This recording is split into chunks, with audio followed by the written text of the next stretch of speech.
What's the meaning of us? Buddhist perspective. Imagine you're in a dream and you think you've woken up. The room looks exactly as it should. Your bed, your walls, your belongings. Everything seems normal, yet something feels off. The air is heavier. Sounds are muffled. Even the warmth of sunlight feels distant, as if you're wrapped in a thin veil that separates you from the world. Then it hits you. You're still dreaming. That feeling of unreality, of being slightly detached, can happen in our waking lives too.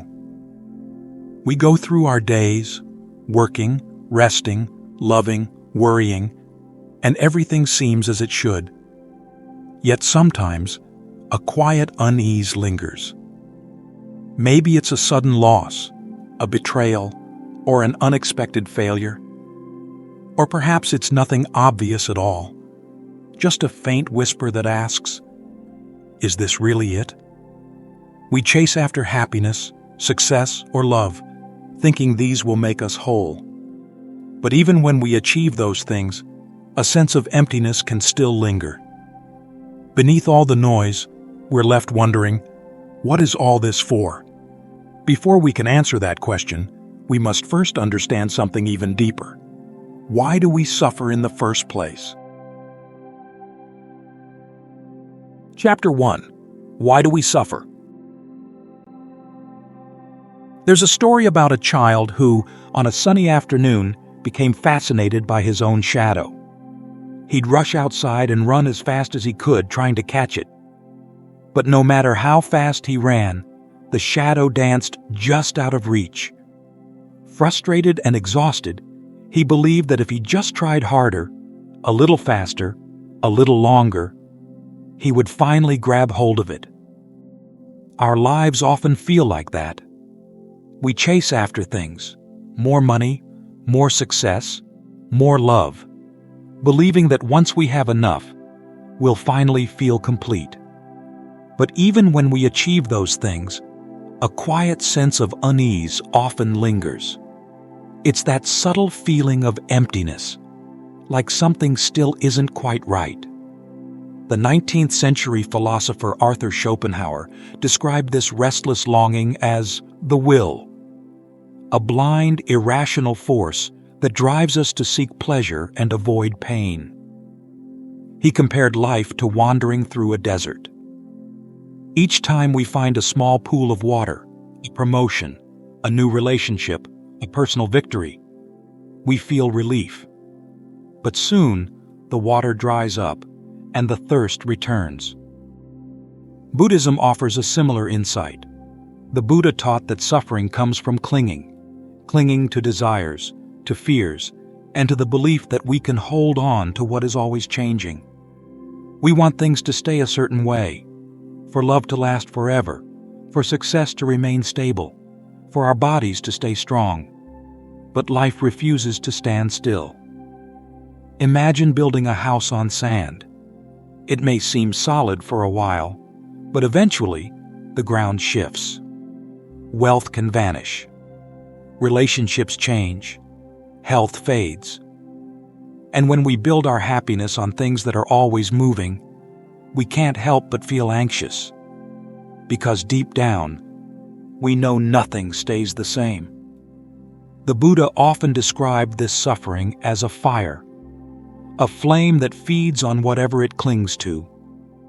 Desires, fears, even our sense of identity become fuel for this fire. The stronger our attachment, the brighter the fire burns, and the more it consumes us. In the fire sermon, the Buddha stood before his followers and said, "All is burning.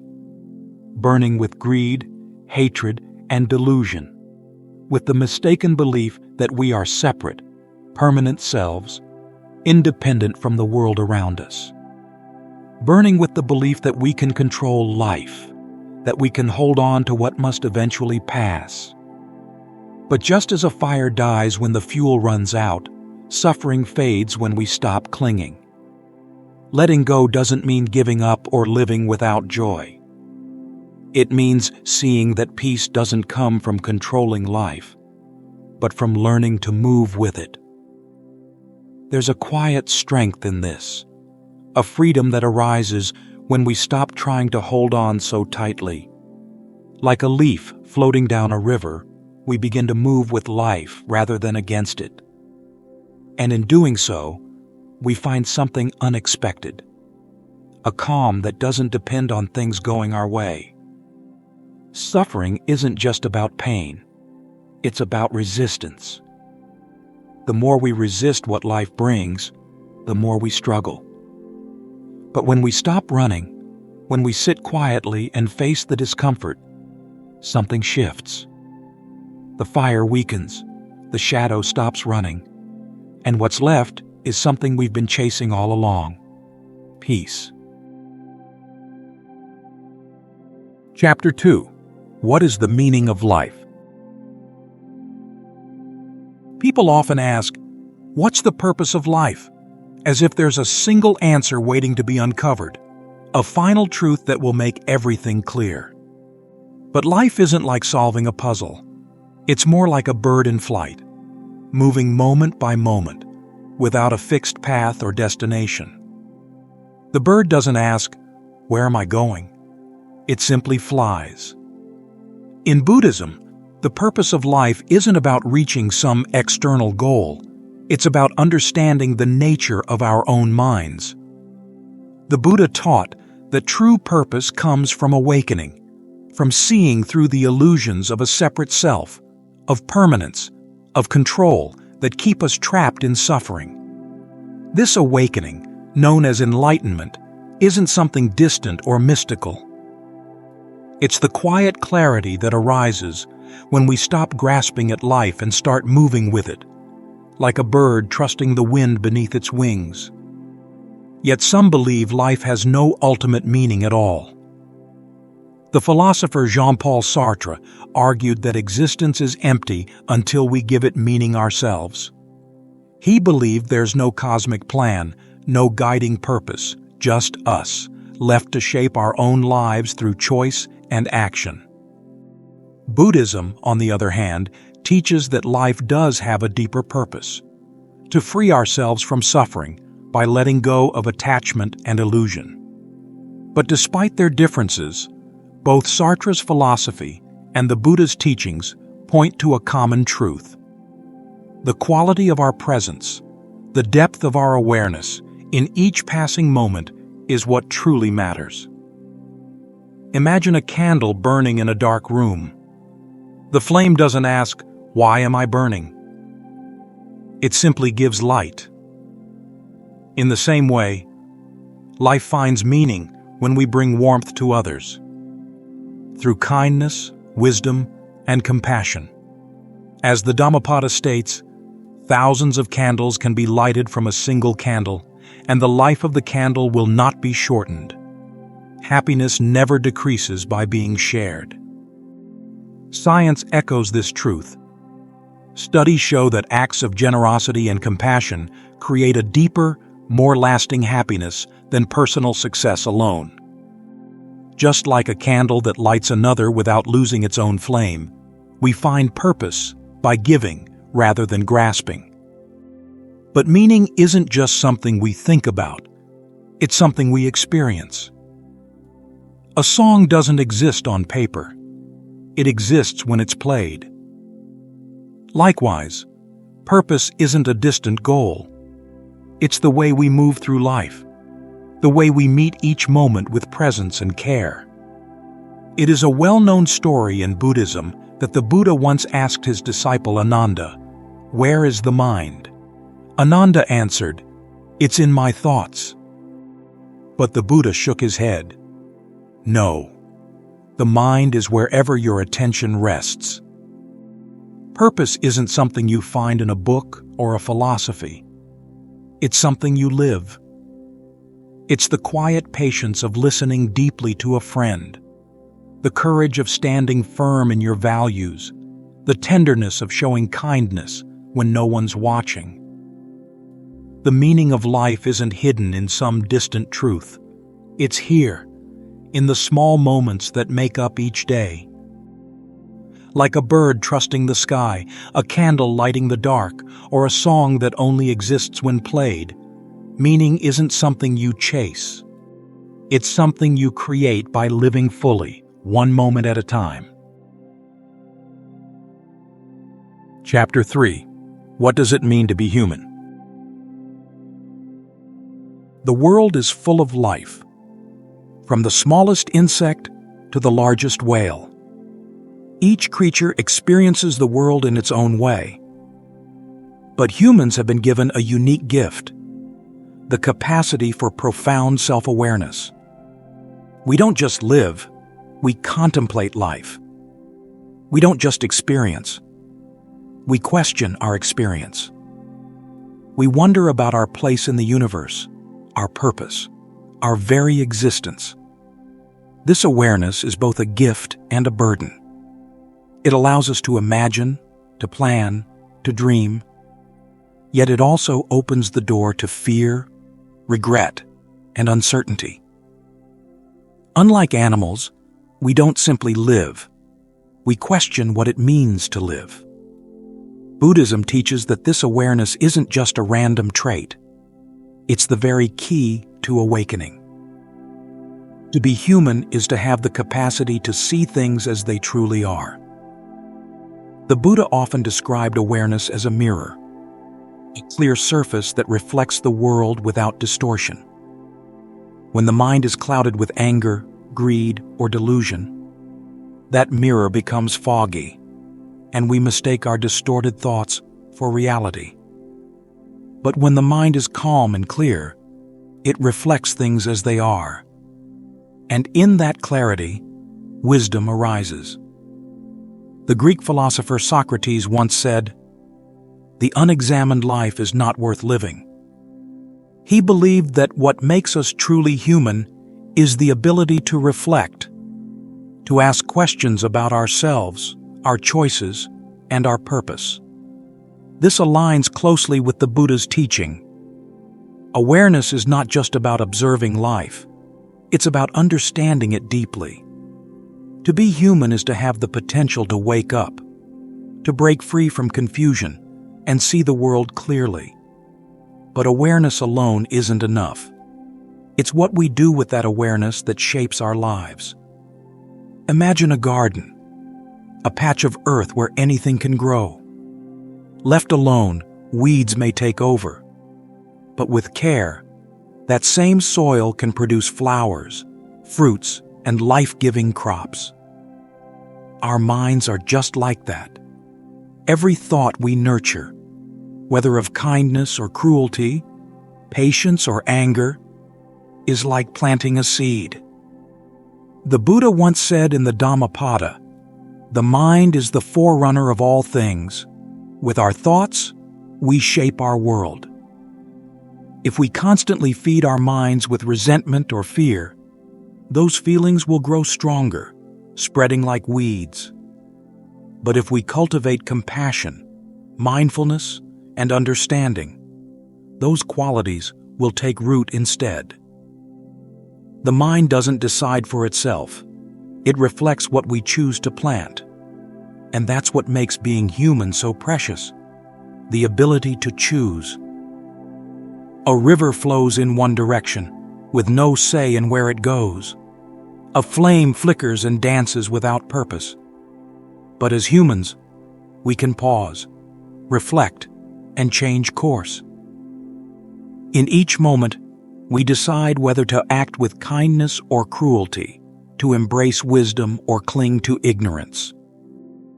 Just as a gardener chooses which seeds to plant, we choose which thoughts and actions to cultivate.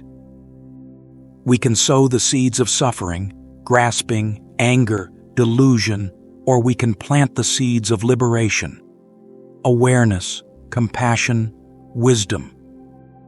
No one else can make this choice for us. It's this constant choosing, this constant planting, that shapes the path of our lives. To be human is not simply to exist. It's to hold in our hands the power to awaken, to shape our minds, and to walk a path that brings both peace to ourselves and light to those around us. That is our greatest gift and our greatest responsibility. Chapter 4. How to Live with Meaning. Imagine holding a handful of sand. If you clutch it tightly, the grains slip through your fingers. But if you relax your hand, holding it gently, openly, the sand stays in your palm. Life works the same way. The more we try to control it, the more it slips away. We often cling tightly to our plans, relationships, or ambitions, believing that if we just hold on harder, everything will stay the way we want. But that pressure only brings stress and frustration. The Buddha taught that peace comes not from controlling life, but from learning to let go, not as an act of giving up, but as an act of trusting the natural flow of things. One simple practice to experience this is the pause and soften method. When you feel yourself getting tense, maybe during a difficult conversation, a stressful moment at work, or while worrying about the future, pause for just 3 seconds. In those 3 seconds, take a breath and silently tell yourself, soften, let go. It's not about ignoring the situation, but about loosening your mental grip. Often, that small pause is enough to shift your mind from tension to calm, allowing you to respond more wisely. This shift in perspective is like putting down a heavy stone you've been carrying for years. When we stop forcing life to fit our desires, we create space for calm, for wisdom, for freedom. And in that space, something remarkable happens. We start to see the world with new eyes. Imagine 2 people eating the same meal. One is rushing, shoveling food in their mouth without tasting it. The other is savoring each bite, noticing the flavors, the textures, the aromas. The food is the same, but their experiences are worlds apart. Buddhism teaches that much of our suffering comes from seeing life through the lens of our cravings and fears. We look at success and think, I must have that. We face failure and think, I cannot bear this. But what if we softened those judgments? What if we met life, not with resistance, but with curiosity? A flower doesn't bloom because we demand it. A river doesn't flow because we control it. Yet both unfold beautifully when left to their nature. When we stop insisting that life conform to our wishes, we begin to notice the quiet beauty that was always there, in a stranger's smile, in the warmth of sunlight, in the stillness of the breath.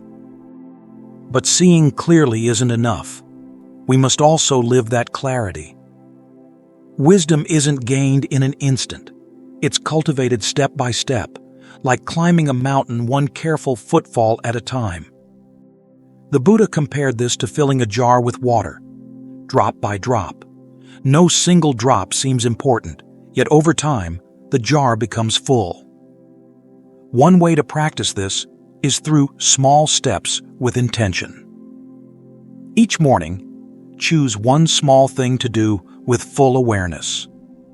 Whether it's washing the dishes, walking to the bus stop, or simply drinking your tea.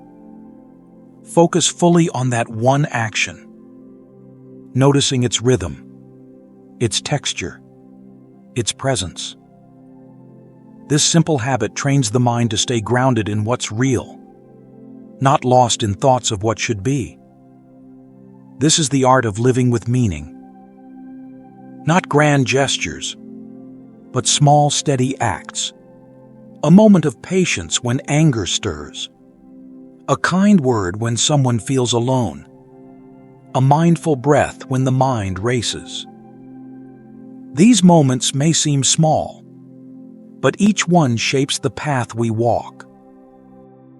A meaningful life isn't about finding some distant answer. It's about living each moment with presence, compassion, and courage. When we let go of what we cannot control, when we open our eyes to life as it is, and when we take one mindful step after another, that is when life becomes truly rich. Not because everything goes our way, but because we've learned how to walk with peace, no matter where the path leads.